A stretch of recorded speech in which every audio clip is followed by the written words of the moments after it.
And our next session was designed to provide what we've called a quick briefing on fairness opinions. Now, this is a topic that'd be very easy to get very, very deep into, but I think it's interesting, again, to my comments at the onset, that this being a cross-disciplinary M&A conference, that one of the areas that transcends both the legal and the corporate development function, the board-level responsibility in a deal is a fairness opinion. And it's an area that, perhaps historically hasn't been appreciated in terms of its sophistication and, quite critically, its importance for directors and fiduciaries that are involved in deals. And so we're very pleased that Patricia Luscombe has agreed to give us a briefing on fairness opinions, an area of her deep expertise. And once again, as we have with all the sessions, I encourage you to think about some questions, ask those of Tricia as she concludes her comments. And we're going to try and get a mic in front of you as fast as we can, but you might need to give us 3 or 4 seconds to get a mic there, but it's be nice if we can hear the questions, and then the answers will be in great context. So, so thanks for the participation. And with that, let me hand over the stage to Patricia. Thanks, Patricia. Okay, thanks. Well, hello. William mentioned I'm with Lincoln International, and with what many people don't know, actually Lincoln has a valuations and opinions group, which is separate and apart from its core M&A and capital raising activities. We're involved in independent fairness opinions. We provide valuations of portfolio companies or partnerships, as I heard the name earlier this morning, of illiquid securities for both public and private equity funds, and as well as valuing a lot of closely held businesses. I wanted to say thank you to Transaction Advisors for organizing this event, having me here today. And I'm always happy to come back and visit my alma mater, which is the Booth School of Business.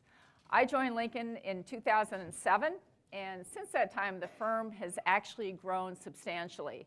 Last year, we completed over 150 worldwide transactions. And as you may imagine, fairness opinions are a natural byproduct and outgrowth of the M&A process and really track closely with the M&A cycle. So in 2015, according to Thomson Reuters, there was about 400 publicly announced fairness opinions in the US. While on the face of it, that may not sound like a lot, it actually accounted for about half of US publicly announced M&A value. So not insubstantial. Fairness opinions are involved in a lot of the transactions, as we mentioned. I'm often asked by company management on why they need a fairness opinion, particularly in a private company setting. And I think the second question I always get is, why do they cost so much relative to a standard business valuation? So I guess to address the cost side of the equation early on, as we'll talk about today, you can see there's a real legal premium involved in providing fairness opinions. So my goal today is just to kind of clear out the cobwebs about fairness opinions, answer some questions, and focus on what is a fairness opinion, what is it used for, and what are the contents of a fairness opinion.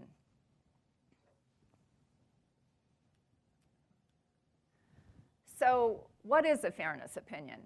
It's typically, in an M&A setting, it's issued to the selling company board of directors. And it's a letter that states that the consideration to be paid or receive is fair to a particular group of shareholders or beneficiaries from a financial point of view. It's issued by a qualified financial advisor. Typically, that's going to be the investment bank that's involved in the transaction. Ironically, there's no legal requirement for a fairness opinion. The history of fairness opinions really dates back to, it's a case, a legal case called TransUnion from 1985, also known as Smith versus Van Gorkum, in which a board was found grossly negligent in part for not receiving a fairness opinion. So since that point in time, fairness opinions have become really standard operating procedure in many public company M&A transactions, and as we'll talk about, also in private company. But because courts nod with approval, if there is shareholder litigation, they nod with approval when a fairness opinion is received. So what do fairness opinions serve to? They're really meant for the board. They help the board with their deliberation process, with their decision making, by providing them with a lot of financial and analytical information on the value of the consideration. They also help the board fulfill their fiduciary duty under the business judgment rule, duty of care, duty of loyalty. So when are fairness opinions used? Fairness opinions have typically been used in material transactions. Talked a little bit about public company M&A. They can be issued to both the buy side and the sell side. I'd say usually it's to the sell side, even if a full auction process has been run on a business, and one would argue, well, the market has spoken. Private companies, if it's a family-owned business, employee-owned business, there's a large number of shareholders. Maybe not all those shareholders are involved in the business on a day-to-day basis. Maybe some of those shareholder groups don't necessarily get along, particularly with family-owned businesses, multi-generational businesses. We've also seen them with privately owned businesses when there's an unusual forms of consideration. Contingent earnouts, seller notes. And so the board engages us to value that and provide a fairness opinion on that unusual form of consideration relative to the selling shareholders. Private equity. We've seen them a lot with what we call inter-fund transactions. So a portfolio company or a partnership, as we called it earlier today, is being transferred from one fund managed by a private equity firm to another fund managed by that same private equity firm. And there's different LP bases for each of those different funds. And so that transfer price has to be at a fair arm's length price to ensure that either LP base in these differing funds is not advantaged relative to the other. We've also seen with private equity when maybe it's a portfolio company, it needs a fresh round of equity capital for growth initiatives or other circumstances, and not all the shareholders are going to participate in that equity financing, and so the board will request a fairness opinion on that financing price to the non-participating shareholders in that round of financing.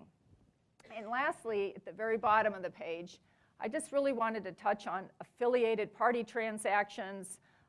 Those are most typically what I would say going private transactions, where a public company is being taken private by a controlling minority shareholder.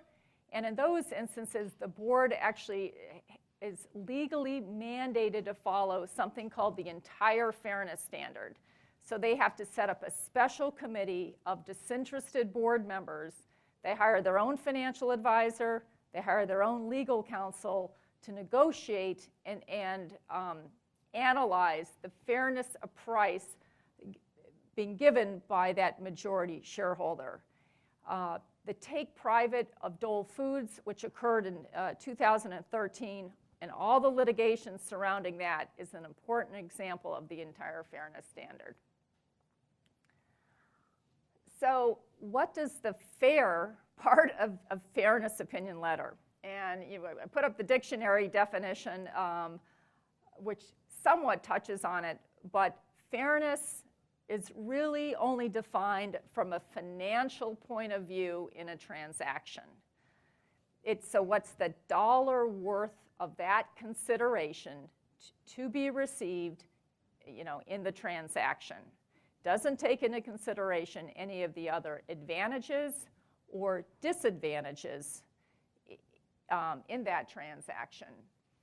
So fairness is really judged whether or not the the value of that consideration falls within a reasonable range of values as determined by the investment bank. So I have up on this chart here what an investment bank would call a football field page. And essentially what that is it lines up all the various valuation methodologies, which I'm not going to get into, but in seeing how those methodologies overlap. And then the grayed out area is kind of their final conclusion range of value. And then they'll compare how the consideration, here in this example, $9.75 a share, falls within that grayed out range of values to opine on the fairness.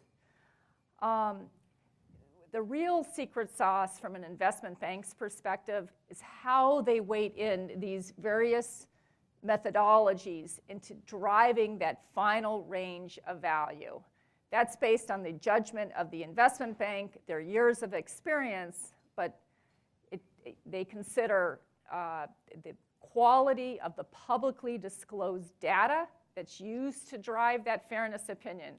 Are there good trading comparables that are good value indicator for the subject company? Is there another company that's been sold down the street that you can look at what multiples that company has been sold for? It's also dependent upon the quality of the information from company management. Some examples, if we were working on a fairness opinion and it was a high growth company growing in excess of a peer group, we would probably weight it more a discounted cash flow analysis, because that discounted cash flow analysis is going to capture the specific growth trajectory that the company is on. On the opposite side of the equation, if we were working with a distressed business, and maybe there's liquidity issues with that distressed business, we would weight in more the tangible asset value of the business, because there's a possibility it could be liquidated down the road. So what is not a fairness opinion? A fairness opinion is not a guarantee that you're getting the best possible price. As I mentioned previously, it's whether or not that value of consideration falls within a reasonable range of values. It's also not a recommendation as to how any shareholder should vote on a transaction. As mentioned previously, it's issued to the board, and it's really for the board's use only. Shareholders are not to rely upon it. It's also not a review of all the business strategy, all the other alternative transactions that the company could have undertaken in lieu of the transaction on the table. It's not going to consider should the company have sold off divisions, shut down plants, laid off employees, nor is it a review of the board's decision to enter into this particular transaction. And finally, I just want to call out, a fairness opinion is not a solvency opinion. So if the transaction involves a leveraged buyout, it is not going to address the solvency of the company post-transaction. So what are the contents of a fairness opinion? I think if you were to line up 4 or 5 different investment banks and look at their fairness opinions, they'd all be substantially similar. The outset of that opinion letter is going to lay out the scope. What's the consideration to be opined on, and who or what group of shareholders is it fair to? And sometimes getting that scope clear can actually take a number of weeks. As we talked about earlier with some of the other panels, transactions can be quite complicated. So just understanding what is ultimately the consideration that needs to be opined on can take a while. Also, it's typical to have information reviewed, analyses performed, and assumptions made. There is legal language, though, that is necessary in a fairness opinion, and that's really regulated by something called Finra Rule 2290. So don't forget that rule. So, and really what Finra Rule 2290, it was enacted in September of 2007. It was approved by the SEC. It was meant to give more transparency to shareholders, really public shareholders, about all the roles the investment bank may be playing in a transaction. So the first 3 sub-bullet points are really meant to clarify the relationship that an investment bank has with all parties to the transaction, the buyer, the seller, etc. The next bullet point about whether or not the investment bank independently verified any information used in the fairness opinion. Investment banks are not auditors, so we do not verify that information. We are not auditing the information that we're receiving from company management to drive that fairness opinion. That's not to say, though, that we're not doing our due diligence, we're kicking the tires. We want to understand what's the basis for the information we're receiving and what's driving the projections we're getting from company management. Next item that has to be in the fairness opinion letter was whether or not it was approved by the investment bank's fairness opinion committee. It's in there because it's really the investment bank who's rendering the opinion. It's not the managing director that was involved in that particular engagement. If there's litigation that erupts, it's going to be the investment bank that stands behind that fairness opinion. And finally, kind of the last bullet is whether or not the investment bank is expressing an opinion on the fairness of compensation to company management relative to that of the shareholders. And I've actually never seen an investment bank do that. We're obviously not compensation experts, but according to Finra Rule 2090, it needs to be in a fairness opinion letter. So in conclusion, there's lots of hands touching the fairness opinion process. You have the investment bank, you have the board, you have company management, and you have legal counsel. So here's about 5 key takeaways on fairness opinions. Hopefully I've conveyed today that outside of being typical in public company transactions, fairness opinions are necessary for many private company transactions as well. At the outset, it's important to select an investment bank based upon their independence and their expertise. The board and company management should understand all the roles the investment bank is playing in a transaction and whether or not they think they should hire a second investment bank to render that fairness opinion only to avoid any perception of conflicts of interest. And in fact, the compensation of the investment bank for a fairness opinion is typically non-contingent.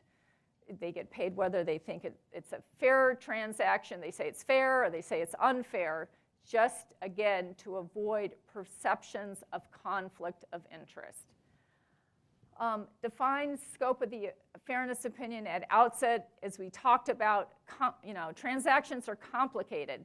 Make sure what the fairness opinion will address and opine on meets the needs of the board. Ensure the investment bank has access, up-to-date access to both management and financial information, because it's really this information that's going to be driving the valuation ranges that ultimately drive the conclusion in the fairness opinion.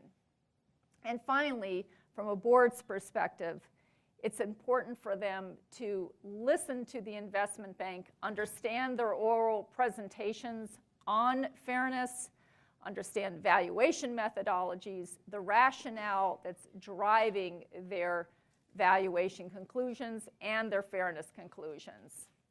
And so finally, just one last final thought, and then I'll open it up for questions, is that in this time of high M&A activity, increasing shareholder scrutiny, both public shareholders and private shareholders on all transactions, fairness opinions really do serve as an important line of defense for public and private company boards. So with that, I'll see if there's any questions. Okay. So of the 400 opinions that you said have been, put out there so far, how many of them do you know were unfair pricing? Well, what happens really, if it's going to be unfair, then an opinion never is issued. Okay. So it would be 0, and they would all be on the fair side.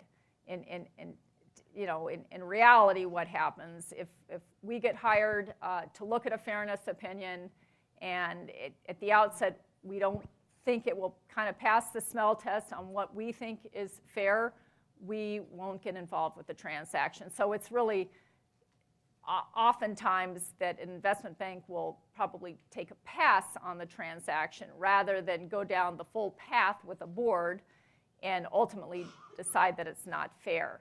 But it does happen that those situations do happen. Oftentimes you don't know whether it's fair or not till you've gone the full gauntlet, and then you would talk to the board, and then likely there's some sort of negotiation to improve the transaction structure that would occur. So that's helpful background.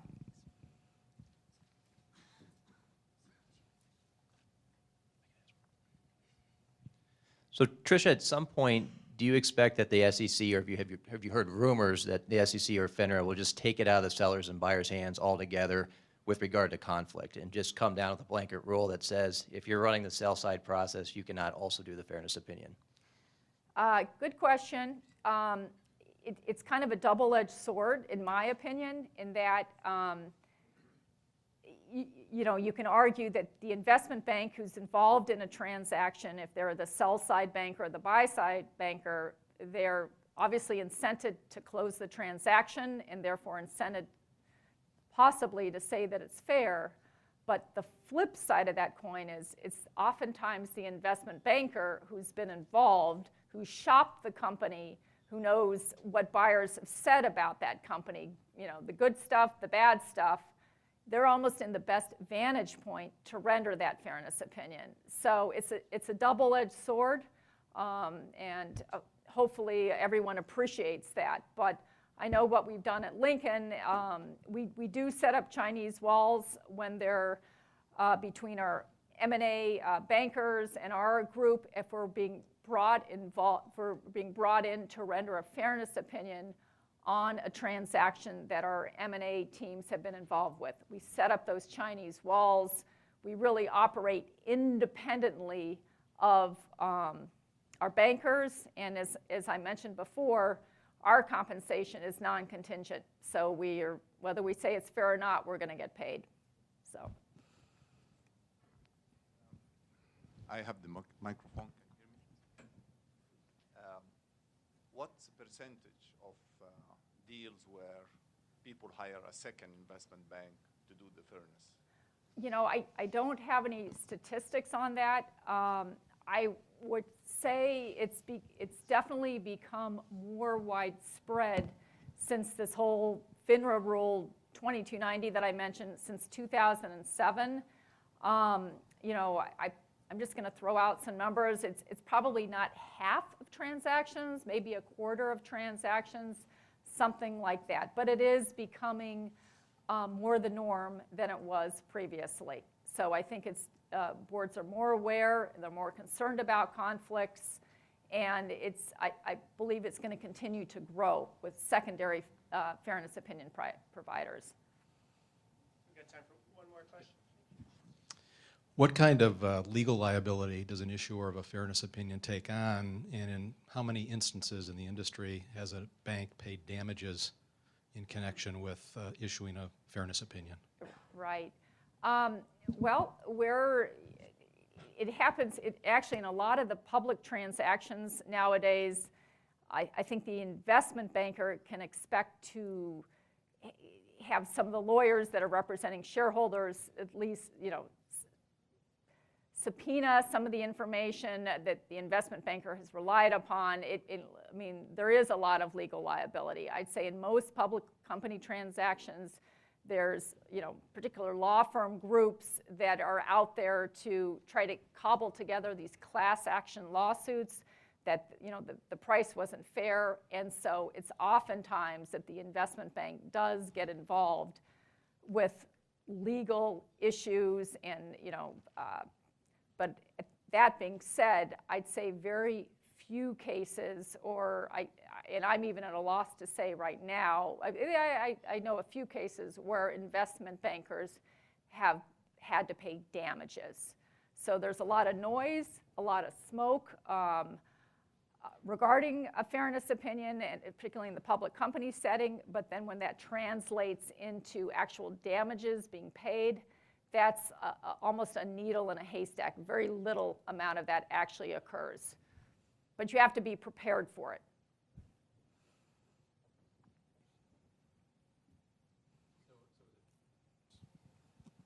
Is it fair to say then that a board of directors who's receiving your fairness opinion really shouldn't look at it as an insurance policy to protect their interests? No, it's not meant as an insurance policy, but it's really meant them to carry out their board duties. So it helps them protect themselves, but it's no guarantee. It's not a policy or insurance policy, but it certainly is helpful in the board fulfilling their fiduciary duties. Very interesting area. Thank you, Patricia.